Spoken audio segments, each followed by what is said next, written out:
ব্যবস্থাপনা মন্ত্রী মায়ার ১৩ বছরের সাজার বিষয়ে হাইকোর্টে নতুন করে শুনানির আদেশ বহাল। আপিল বিভাগে মায়ের রিভিউ আবেদন খারিজ। বন্দীদের অপরাধ প্রবণতা রোধ করে সংশোধনের দিকে নজর দিচ্ছে সরকার, বললেন প্রধানমন্ত্রী। কেরানীগঞ্জে নবনির্মিত ঢাকা কেন্দ্রীয় কারাগারের উদ্বোধন। চট্টগ্রামের খুলশীতে ফিলিং স্টেশনে প্রাইভেট কারের গ্যাস সিলিন্ডার বিস্ফোরণে ৩ জন গুরুতর দগ্ধ, নেওয়া হয়েছে হাসপাতালে। ৫ দফা দাবিতে সপ্তম দিনের মতো খুলনা রাষ্ট্রায়ত্ত পাটকল শ্রমিকদের ধর্মঘট। দাবি না মানলে আগামীকাল রেল ও সড়ক পথ অবরোধ। গ্রীষ্মের আগেই দেশ জুড়ে বেড়েছে গরমের তীব্রতা, নগরবাসীর মধ্যে অস্বস্তি। ঘরে বাইরে বের হওয়া সাধারণ মানুষ বিপাকে, তাপমাত্রা ৪২ ডিগ্রি ছাড়িয়ে যাওয়ার আশঙ্কা।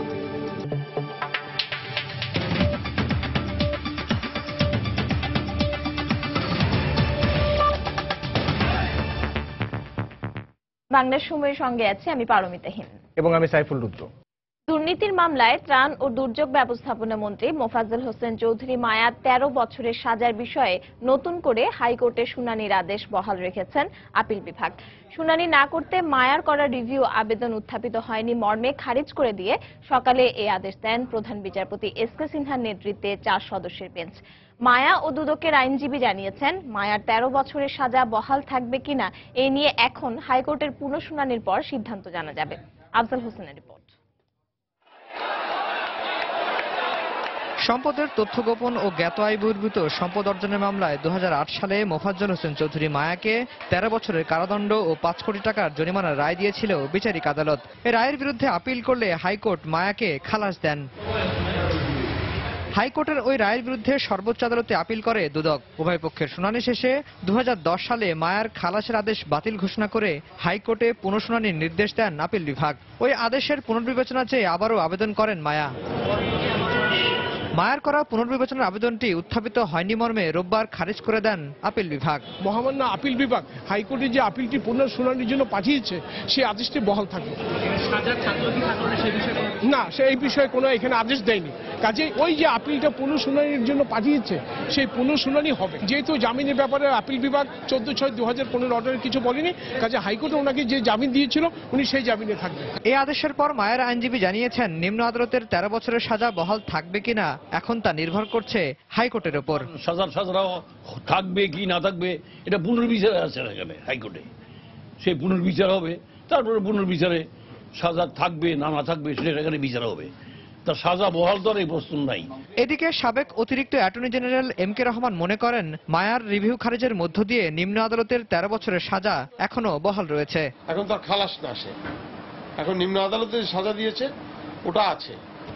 হাইকোর্ট অ্যাপিলেট ডিভিশন বলেছে যে আমরা খালাসের আদেশটি আমরা বাতিল করলাম, তবে হাইকোর্টকে এটা পুনঃশুনানির জন্য আপিলটি নির্দেশ প্রদান করল। তথ্য গোপন ও অবৈধভাবে ২৯ লাখ টাকার সম্পদের মালিক হওয়ায় ২০০৭ সালের ১৩ জুন রাজধানীর সূত্রাপুর থানায় মায়ের বিরুদ্ধে মামলাটি করে দুদক। আফজাল হোসেন, সময় সংবাদ, ঢাকা। এদিকে আপিল বিভাগের রায়ের বিষয়ে আইনজীবীদের সঙ্গে পরামর্শ করে পরবর্তী সিদ্ধান্ত নেবেন বলে জানিয়েছেন ত্রাণ ও দুর্যোগ ব্যবস্থাপনা মন্ত্রী মোফাজ্জল হোসেন চৌধুরী মায়া। দুপুরে সচিবালয়ে তাৎক্ষণিক প্রতিক্রিয়ায় তিনি এই কথা বলেন।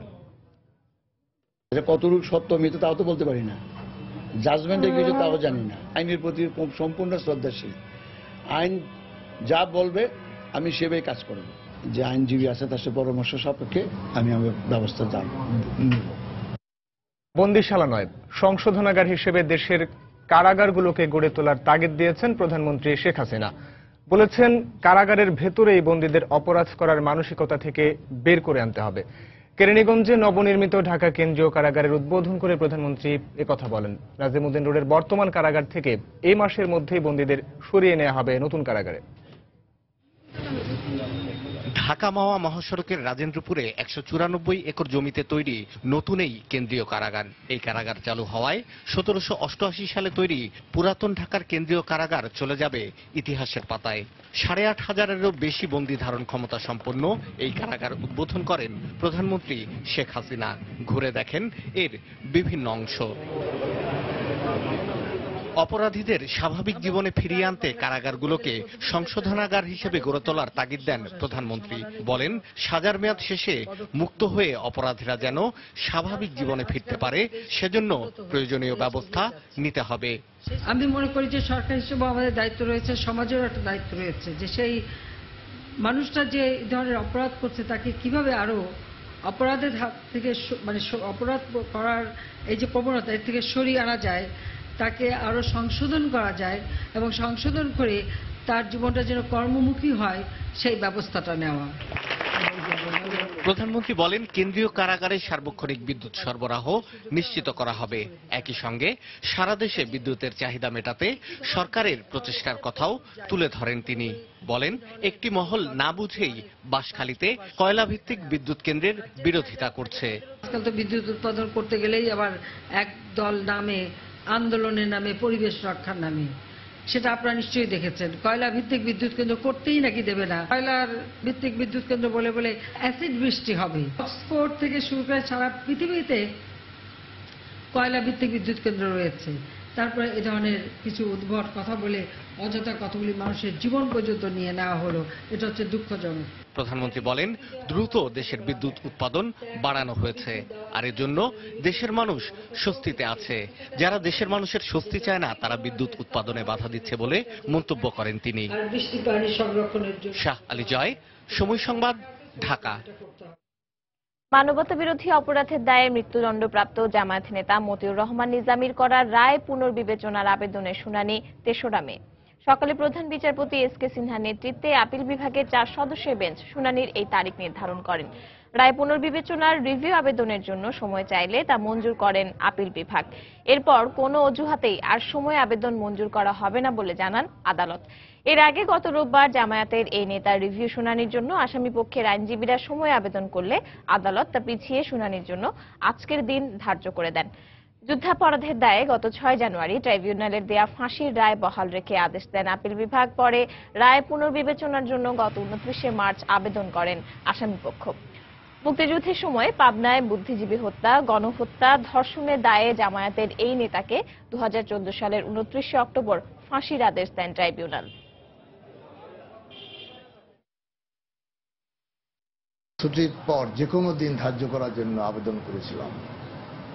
আদালত সেটা বিবেচনা করে আগামী 3রা মে ধার্য তারিখ, মামলা শুনানি ধার্য তারিখ করেছেন এবং বলে দিয়েছেন ওই তারিখে আর কোনো সময় দেওয়া হবে না। ওই তারিখে মামলার শুনানি হবে এবং কোনো মতেই, কোনো অজুহাতেই এ মামলার শুনানি স্থগিতের জন্য কোনো প্রার্থনা মঞ্জুর করা হবে না। বাংলা সময় আরো থাকছে। 3টি উড়াল সেতু নিয়ে সমালোচনার পরও চট্টগ্রামে আরো 2টি নির্মাণের উদ্যোগ এবার করছে সিটি কর্পোরেশন। প্রয়োজনীয় চট্টগ্রামের খুলশী এলাকায় সিএনজি ফিলিং স্টেশনে গ্যাস নেয়ার সময় প্রাইভেট কারের সিলিন্ডার বিস্ফোরণে 3 জন দগ্ধ হয়েছে। ভয়াবহ এই বিস্ফোরণে প্রাইভেট কারটির পাশাপাশি সিএনজি স্টেশনের 2টি সাসপেনশন এবং অপর একটি প্রাইভেট কারের একাংশ উড়ে যায়। মূলত মেয়াদ উত্তীর্ণ সিলিন্ডারের কারণেই এই বিস্ফোরণ হয়েছে বলে দাবি করছে ফায়ার সার্ভিস। আরো জানাচ্ছেন কমল দে। ভয়াবহ এই দৃশ্য দেখে যে কেউ আটকে উঠতে বাধ্য। সিএনজি ফিলিং স্টেশনে পড়ে আছে বিস্ফোরণে উড়ে যাওয়া প্রাইভেট কারের সামান্য কিছু অংশ। তার আশেপাশে ছড়িয়ে ছিটিয়ে আছে ফিলিং স্টেশনে ঘেঁষতে হওয়ার মিটার রিডার বা সাসপেনশনের ভাঙার টুকরো। কিছুটা দূরে ক্ষতিগ্রস্ত আরেকটি প্রাইভেট কার। এইসব ধ্বংসস্তূপের মূল কারণ প্রাইভেট কারের গ্যাস সিলিন্ডার বিস্ফোরণ। রোববার দুপুর ঠিক 2:15টার দিকে টিকি গ্রুপের মালিকানাধীন খুলশী সিএনজি ফিলিং স্টেশনে গ্যাস নিতে লাইনে দাঁড়ানো অবস্থায় বিকট শব্দে বিস্ফোরণ ঘটে সিলভার কালারের প্রাইভেট কারটির। আমি দেখো একটু চেক করে লাগাই, কারণ এগুলো গ্যাসের ব্যাপার তো, যে কোনো সময় কোনো দুর্ঘটনা হইতে পারে। ওদেরকে বলতেই না বলতে জিনিসটা ব্লাস্ট হয়েছে, ওই সিলিন্ডারটা ওদিক দিয়ে চলে গেছে। গ্যাসের প্রেসার বোধহয় বেশি দিছে, এই জন্য ওদের গ্যাসটা টাঙ্গিটা পুড়ে উঠছে, এই জন্য 2 জন 2 পাশে চলে গেছে। প্রাইভেট কারটা দেখছেন, এটা এখান থেকে গ্যাস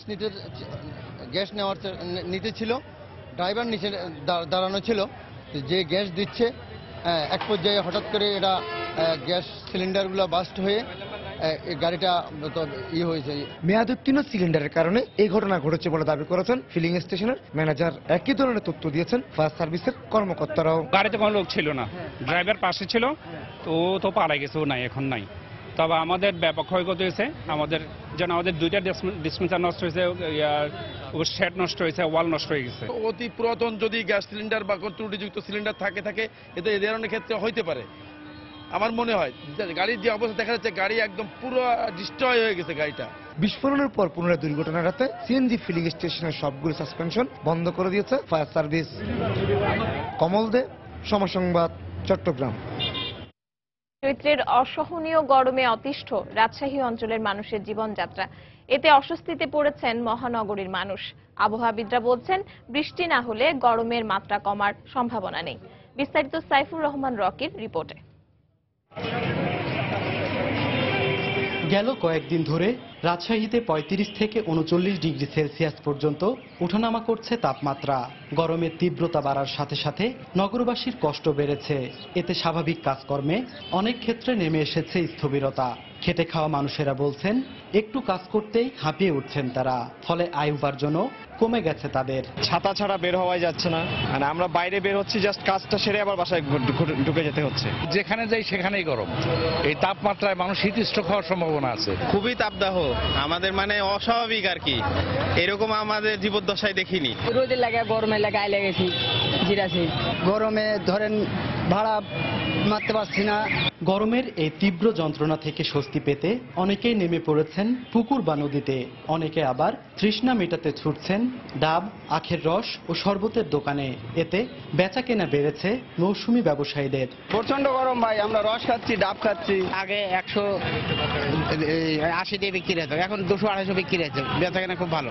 ডাব আগে শীতের 500-600, এখন 2000-2500 বিক্রি হচ্ছে। বিশেষজ্ঞ চিকিৎসকরা বলছেন, হঠাৎ করে গরম পড়ায় হাসপাতালে ডায়রিয়া, শ্বাসকষ্ট সহ বিভিন্ন রোগে আক্রান্ত শিশুর সংখ্যা বেড়েছে। তাদের খাওয়া দাওয়ার ব্যাপারে একটু সতর্ক থাকতে হবে। বাসি খাবার না খায়, বাইরের পানি যেন না খায়, এটা খেয়াল করতে হবে। আর এছাড়াও গরমের সময় ভাইরাস জনিত কারণে কিছু ইয়ারাই, যেটা আমরা বলি শ্বাসকষ্ট, নিউমোনিয়া, হাঁপানি, এগুলোরও প্রকোপ একটু বেশি দেখা দেয়। এই জন্য যাতে ঠান্ডা না লাগে এই ব্যাপারে একটু সতর্ক থাকতে হবে। স্থানীয় আবহাওয়া অফিসের কর্মকর্তারা বলছেন, বৃষ্টি না হওয়া পর্যন্ত এ অবস্থা চলবে। এই তাপমাত্রা বৃদ্ধি আগামী আরো 2-1 দিনের মধ্যে অব্যাহত থাকবে বলে আশঙ্কা করা হচ্ছে। তো এই তাপমাত্রা বৃদ্ধি বৃষ্টি না হওয়া পর্যন্ত অব্যাহত থাকবে। চলতি মাস জুড়ে গরমের এই তীব্রতা থাকতে পারে বলেও জানিয়েছে আবহাওয়া অফিস। সাইফুর রহমান রকি, সময় সংবাদ, রাজশাহী। এদিকে যশোর, গাইবান্ধা সহ দেশের বিভিন্ন স্থানে অসহ্য গরমে দিশেহারা সাধারণ মানুষ। এতে সবচেয়ে বেশি বিপাকে পড়েছেন নারী, শিশু এবং শ্রমজীবীরা। প্রচণ্ড তাপদাহ, অস্থির এখন উত্তরের জনপদ গাইবান্ধার জনজীবন। দুদিনের ভ্যাপসা গরমে নাভিশ্বাস উঠছে সাধারণ মানুষের। তাই একটু শীতলতার আশায় গাছের নিচে অথবা ঠান্ডা শরবতে উঠছেন অনেকেই।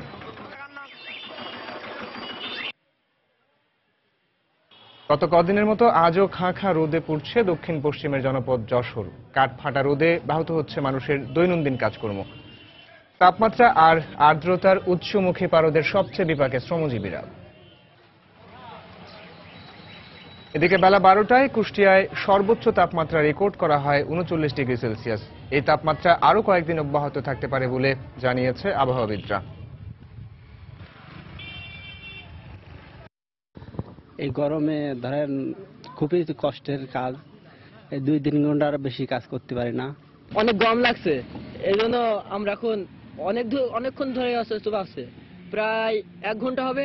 ভৌগোলিক কারণে তাপমাত্রা বেশি হয়েছে। এই তাপমাত্রা 2 থেকে 3 দিন বিরাজ করতে পারে। রোদের তাপ বেশি, না একটু করে রেস্ট নিয়ে তারপরে একটা ভাড়া মারা লাগে। খুব কাজ করা খুব অসুবিধা হয়ে যাচ্ছে। গরমের তাপমাত্রাটা অতিরিক্ত বেশি। গরম ছেলেরা খুব বেশি বাড়ি গেছে, হাতে বসে আরো বেশি বাড়বে, বেশি অসুবিধা হয়ে যাবে। বরিশালের লাকুটিয়া এলাকায় এক এইচএসসি পরীক্ষার্থীকে কুপিয়ে হত্যার জের ধরে সড়ক অবরোধ করে বিক্ষোভ করেছেন এলাকাবাসী। এ সময় অভিযুক্তদের ঘরবাড়ি, দোকানপাটে ভাঙচুর চালায় তারা। স্থানীয়রা জানায়, বেলা 11টার দিকে সদর উপজেলার লাকুটিয়া সড়কে গাছ ফেলে অবরোধ এবং অগ্নিসংযোগ করে বিক্ষোভকারীরা। প্রায় আধ ঘন্টা যান চলাচল বন্ধ থাকার পর পুলিশ ঘটনাস্থলে গিয়ে পরিস্থিতি নিয়ন্ত্রণে আনে। বিক্ষোভকারীরা জানায়, গতকাল সন্ধ্যায় সদর উপজেলার চরবাড়িয়া ইউনিয়নের বাটনা গ্রামের বাসিন্দা রমজানকে গুরুতর অবস্থায় লাকুটিয়া এলাকায় পাওয়া যায়। পরে তাকে বরিশাল মেডিকেল কলেজ হাসপাতালে ভর্তি করা হয়। রাতে অবস্থার অবনতি হলে উন্নত চিকিৎসার জন্য ঢাকায় নিয়ে আসার পথে সে মারা যায়। সকালে রমজানের মৃত্যুর খবরে এলাকায় উত্তেজনা ছড়িয়ে পড়ে।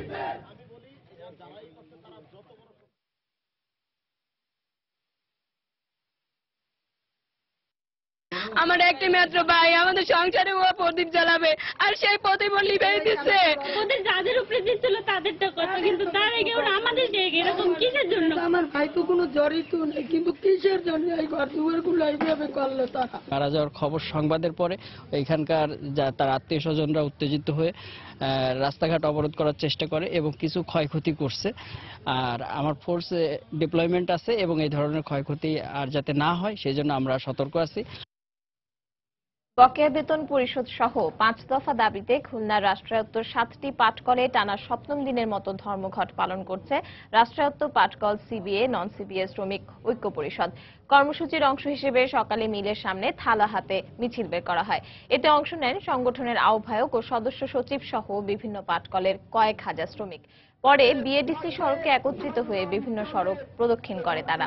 আজকের মধ্যে দাবি আদায় না হলে আগামীকাল সকাল 6টা থেকে সন্ধ্যা 6টা পর্যন্ত পুনরায় লাগাতার রেলপথ ও সড়ক অবরোধের ঘোষণা দেন শ্রমিকরা।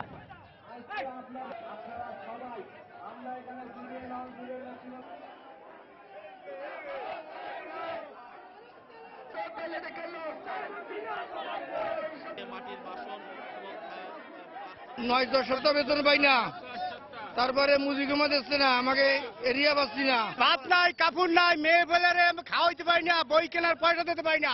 আমাদের দিন খুব কষ্টে যাচ্ছে। ছেলে সন্তান আজকে 4 মাস চলে বছরের, একটা গাইড কিনে দিতে পারিনি, প্রাইভেটের পয়সা দিতে পারতেছি না, কারণ আমরা খুব নিম্ন শ্রেণীর শ্রমিক। আমরা পেটের দাবিতে আজকে রাস্তায় বাসন নিয়ে নামেছি। আমাদের বৃদ্ধ মা বাবা পরিবার পরিজন অনাহারে অর্ধাহারে জীবনযাপন করতেছে, তাদের ওষুধপত্র কিছু দিতে পারি না। আমাদের পাওনা আমাদের দিয়ে দিন, আমার বাপ মা ভাতের জ্বালায় অনাহারে মারা যাচ্ছে, তাই দয়া করে ভিক্ষা দিন, আমাদের বাঁচান। আগের 3টি ফ্লাইওভারের কার্যকারিতা নিয়ে নগর বিশেষজ্ঞদের নানা সমালোচনার পরও আরও 2টি নির্মাণের উদ্যোগ নেওয়া হয়েছে চট্টগ্রামে। নগরীর বটতলী রেল স্টেশন এবং সাগরিকা এলাকায় জাইকার 185 কোটি টাকা অর্থায়নে ফ্লাইওভার দুটি করার কথা রয়েছে। আশরাফুল আলম মামুনের ছবি ও শফিকুল আলমের তথ্য নিয়ে ডেস্ক রিপোর্ট। যানজট নিরসনের নামে নগরীতে একের পর এক উড়াল সড়ক তৈরি করে চলেছে চট্টগ্রাম উন্নয়ন কর্তৃপক্ষ, কিন্তু এ পর্যন্ত জনসাধারণের জন্য খুলে দেয়া বহদ্দারহাট, কদমতলী এবং দেওয়ানহাটের 3টি উড়াল সড়কে তেমন যানবাহন চলাচল না করায় এর প্রয়োজনীয়তা নিয়ে প্রশ্ন উঠেছে। সিডিএর উদ্যোগে চলছে মুরাদপুর থেকে লালখান বাজার পর্যন্ত আরও একটি ফ্লাইওভার নির্মাণ কাজ। এত সমালোচনার পরও নগরীতে নির্মাণ হতে যাচ্ছে আরও 2টি উড়াল সড়ক। তবে এবার আর সিডিএ নয়, খোদ সিটি কর্পোরেশন নির্মাণ করবে। দীর্ঘদিনের কারণে আমরা রাস্তা পারাপার হতে পারি না, গাড়ি চলাচলে নানাবিধ অসুবিধা হয়। ফ্লাইওভার দিয়ে বড় গাড়ি খুব কম চলে, ছোট সিএনজি চলে, রিক্সা তো ফ্লাইওভারে উঠেই না। মোটামুটি প্রয়োজন নাই, আর ফ্লাইওভার দরকার নাই। নগরীর বটতলী রেল স্টেশন থেকে কোতোয়ালির মোড় পর্যন্ত 700 মিটার দৈর্ঘ্যের 2 লেনের এবং সাগরিকা থেকে অলঙ্কার মোড় পর্যন্ত 1.5 কিলোমিটারের 4 লেনের উড়াল সড়ক হবে এই দুটি। আগামী অর্থ বছর থেকে কিন্তু সেই টেন্ডার প্রক্রিয়া সম্পন্ন হওয়ার পরে কাজটা শুরু হবে আগের মতো, অর্থাৎ এই বছরের মধ্যে। নগরীতে এতগুলো উড়াল সড়কের যথার্থতা নিয়ে প্রশ্ন তুলেছেন নগর বিশেষজ্ঞরা। উড়াল সড়কগুলো যানজট নিরসন নয়, বরং ভবিষ্যৎ সম্ভাবনাকেও নষ্ট করছে বলে দাবি তাদের। যে পরিমাণ বাড়বে মানুষ এবং যানবাহন, সেগুলোকে সামাল দেওয়ার জন্য কতগুলো বিকল্প আছে। আমরা ভবিষ্যতে যার জন্য তৈরি করছি সুবিধা, সে খুশি হবে না। যে প্রতিষ্ঠানের টাকা খরচ করে, যে দেশের টাকা খরচ করে আমরা করছি, সেই দেশটা এর দ্বারা ক্ষতিগ্রস্ত হবে। সিটি কর্পোরেশনের কর্মকর্তারা জানিয়েছেন ইতোমধ্যে শেষ হয়েছে এ দুটি প্রকল্পের সমীক্ষা। চলতি বছরের শেষে শুরু হবে উড়াল সড়ক নির্মাণ কাজ। সময় সংবাদ, চট্টগ্রাম। বাংলা সময় আরো থাকছে। পহেলা বৈশাখের সামনে রেখে ব্যস্ততা বেড়েছে যশোরের ফুল চাষীদের। রাজশাহীর কুমারপাড়াতেও কাজের ধুম। সর্বোচ্চ পেশাদারিত্ব ও পরিশ্রমের মাধ্যমে তনু হত্যার রহস্য উদ্ঘাটনে চেষ্টা চালানো হচ্ছে বলে জানিয়েছেন কুমিল্লা অঞ্চলের বিশেষ police super doctor Nazmul Karim Khan.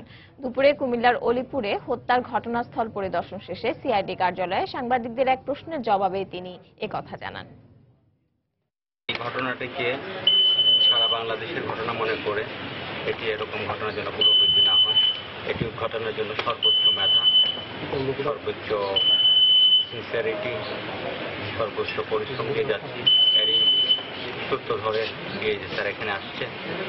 DIG sir আসা মানে আমাদেরকে এটি গুরুত্ব আরও বেশি বহন করে বলে আপনারা বুঝেছেন। আমরা এটির উপর কোনোভাবেই অল্প গুরুত্ব দিচ্ছি না, সর্বোচ্চ গুরুত্ব দিয়ে আমরা দিচ্ছি, চেষ্টা করছি। এদিকে তনুর মরদেহের প্রথম ময়না তদন্তকারী চিকিৎসক ডাক্তার কামুদা প্রসাদ সাহা এবং ডাক্তার শারমিন সুলতানাকে বিকেলে জিজ্ঞাসাবাদ করেছে সিআইডি। আজও তনু হত্যায় দোষীদের দৃষ্টান্তমূলক শাস্তির দাবিতে নেত্রকোনা ও ঝালকাঠিতে মানববন্ধন অনুষ্ঠিত হয়েছে। সকালে ঝালকাঠি জেলা প্রশাসকের কার্যালয়ের সামনে থেকে একটি মিছিল বের করে প্রতিবাদী নাগরিক মঞ্চ। মিছিলটি শহরের বিভিন্ন সড়ক ঘুরে একই স্থানে গিয়ে শেষ হয়। পরে সেখানে অনুষ্ঠিত মানববন্ধনে বক্তারা তনু হত্যার রহস্য উদ্ঘাটন করে দোষীদের দ্রুত আইনের আওতায় আনার দাবি জানান।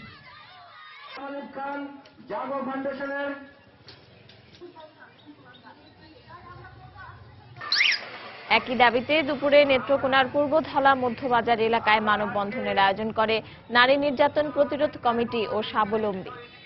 ঘণ্টাব্যাপী চলে কর্মসূচিতে বিভিন্ন প্রতিষ্ঠানের শিক্ষার্থী ও শিক্ষকরাও অংশ নেন। নারায়ণগঞ্জের লাঙ্গলবন্দে ব্রহ্মপুত্র নদে হিন্দু ধর্মাবলম্বীদের স্নান উৎসব নির্বিঘ্ন করতে পর্যাপ্ত নিরাপত্তা ব্যবস্থা নেওয়া হয়েছে বলে জানিয়েছেন জেলার police super doctor Khandakar Mohiuddin. দুপুরে পুলিশ সুপার কার্যালয়ে অনুষ্ঠিত মাসিক সভায় একথা বলেন তিনি। পুলিশের পক্ষ থেকে আমাদের সর্বোচ্চ নিরাপত্তা ব্যবস্থা আমরা দিয়ে থাকি। নারায়ণগঞ্জের যে কোনো প্রোগ্রামের চেয়ে সবচেয়ে গুরুত্বপূর্ণ প্রোগ্রাম হলো নাঙ্গলবন্দের আমাদের এই যে পুণ্য স্নান। সো সে কারণে কিন্তু এটির জন্য আমাদের ওই ধরনের আয়োজন এবছরও থাকবে। আশা করি যে যদি সবাই আমরা কাজ করি তাহলে গতবারের মতো এরকম দুর্ভাগ্যজনক ঘটনা সেটা আমরা এড়াতে পারবো। আমাদের অ্যাম্বুলেন্স থাকবে, আমাদের ট্রাফিক ব্যবস্থার ব্যাপারেও আমরা কথা বলেছি। আমরা ভিখারিদের যারা বসতে না পারে, মেলা যত্রতত্র বসতে না পারে, সেই বিষয়গুলো নিয়ে আসছি। বরগুনায় পূর্ব শত্রুতার জের ধরে প্রতিপক্ষের হামলায় এক যুবক নিহত হয়েছেন। এ ঘটনায় আহত হয়েছেন আরো দুজন। দুপুরে সদর উপজেলার পাকুরগাছিয়া বাজার এলাকায় এই ঘটনা ঘটে। পুলিশ জানায় ভাই রাসেলকে নিয়ে পাকুরগাছিয়া বাজার থেকে বাড়ি ফিরছিলেন রুবেল। পথে তাদের উপর হামলা চালায় স্থানীয় সোহেল ও তার লোকজন। তাদেরকে ধারালো অস্ত্র দিয়ে এলোপাথারি কুপিয়ে আহত করে তারা। এ সময় বাধা দিতে গেলে চম্পা বেগম নামে আরো একজন আহত হন। তাদের উদ্ধার করে বরগুনা জেনারেল হাসপাতালে নেওয়া হলে রাসেলকে মৃত ঘোষণা করেন কর্তব্যরত চিকিৎসক। স্বজনদের অভিযোগ, নিহতের স্ত্রীকে বিয়ে করতে না পারার আক্রোশ থেকেই এই হত্যাকাণ্ড হয়েছে।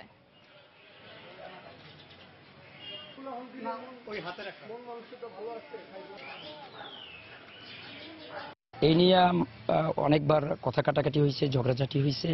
এক পর্যায়ে এই রাসেলের মারধর করার জন্য ওরা চেষ্টা চালাইছে। স্থানীয়ভাবে বসিয়া সাময়িকভাবে একটা সমাধান করে দেওয়া হয়েছে।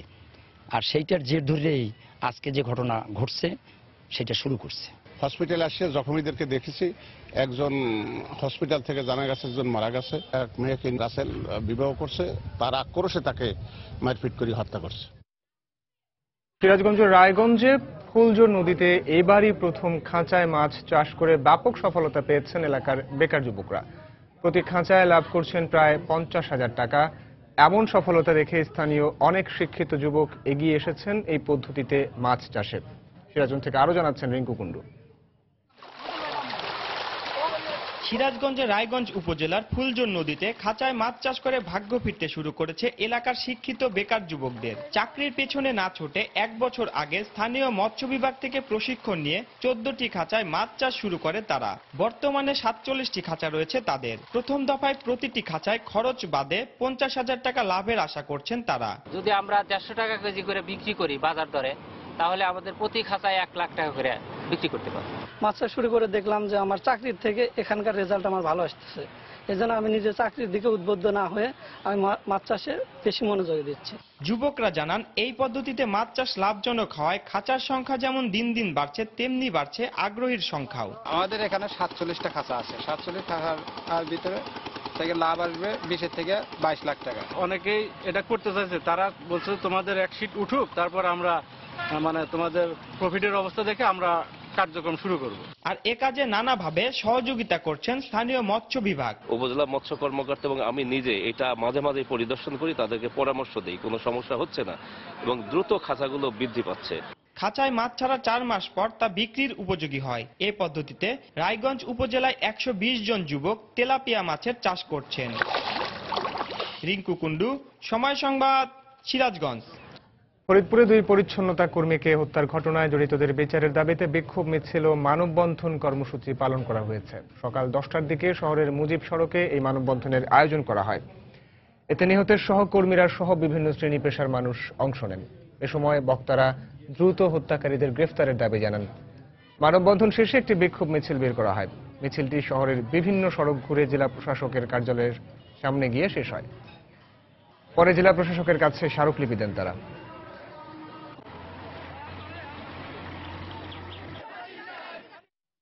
পরিবেশ দূষণের হাত থেকে পর্যটন নগরী কক্সবাজারকে রক্ষার দাবিতে মানববন্ধন করেছে হোটেল মোটেল গেস্ট হাউস মালিক সমিতি।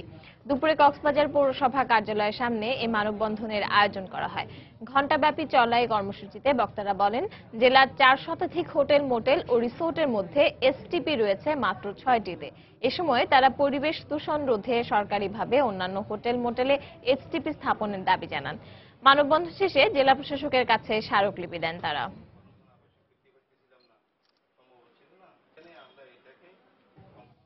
প্রস্তাবিত শিক্ষা আইন 2016 এর কয়েকটি উপধারা সংশোধনের দাবিতে দেশের বিভিন্ন স্থানে মানববন্ধন করেছে বাংলাদেশ পুস্তক প্রকাশক ও বিক্রেতা সমিতি। সকালে লক্ষ্মীপুরের কেন্দ্রীয় শহীদ মিনারের সামনে মানববন্ধন করা হয়। ঘণ্টাব্যাপী এই কর্মসূচিতে জেলার 5টি উপজেলার পুস্তক ব্যবসায়ীরা অংশ নেন। বাংলাদেশ সরকার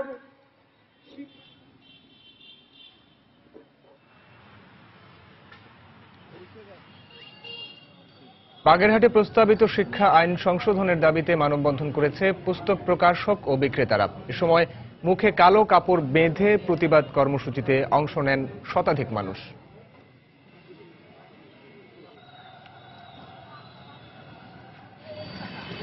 একই দাবিতে মানববন্ধন করেছে পঞ্চগড়ের পুস্তক ব্যবসায়ীরা। শহরের চৌরঙ্গি মোড় এলাকায় এই কর্মসূচি পালন করা হয়।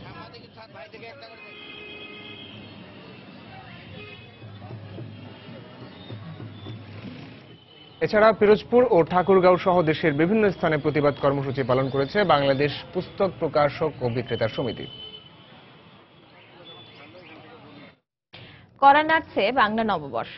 কদিন পরেই শুরু বাঙালির ঐতিহ্যের বৈশাখী মেলার দিন। এ মেলায় ঐতিহ্যের পসরা সাজাতে ব্যস্ত সময় কাটছে মৃৎশিল্পীদের। তৈরি হচ্ছে হাজার বছরের পুরনো শখের হাড়ি, পঞ্চসাঞ্জি, মাটির পুতুল সহ বিভিন্ন দৃষ্টিনন্দন তৈজসপত্র।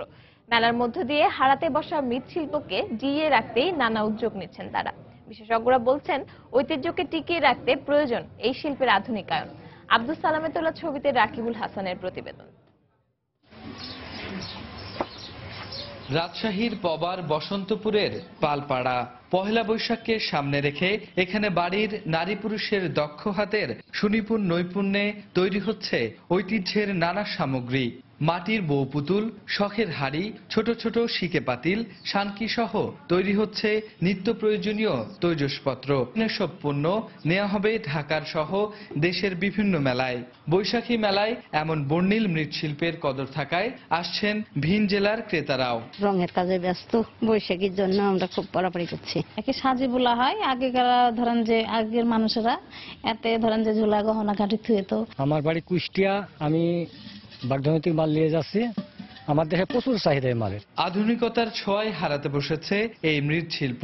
এ কারণে কারিগররা বলছেন, বাবা দাদার এই সংস্কৃতিকে বাঁচাতে নতুন নতুন পণ্য তৈরিতে ঝুঁকছেন তারা। বাপদা করে আসতে এই ভালোবাসার জন্য ছেলে মেয়েকে শখের হাঁড়ি বা পুতুল আমি আরো শিখাচ্ছি। এই কাজটা কিভাবে আধুনিকতার সাথে কিভাবে টিকা রাখা যায় সে চেষ্টায় আমরা চালাচ্ছি। এদিকে গ্রাম বাংলার মৃৎশিল্পের ঐতিহ্যকে টেকাতে সংশ্লিষ্ট সকলের সমন্বিত উদ্যোগের পাশাপাশি সরকারি পৃষ্ঠপোষকতার পরামর্শ বিশেষজ্ঞদের। আমাদের বিশ্ববিদ্যালয়ের যেসব মৃৎশিল্পের শিক্ষার্থীরা পাশ করে বেরোচ্ছে, তারা এবং ট্র্যাডিশনাল যে পালরা আছে তাদের সমন্বয়ে একটা যদি ওয়ার্ক করা যায় তাহলে সিরামিক আমদানি করার যে প্রয়োজনীয়তা সেটা আর থাকবে না।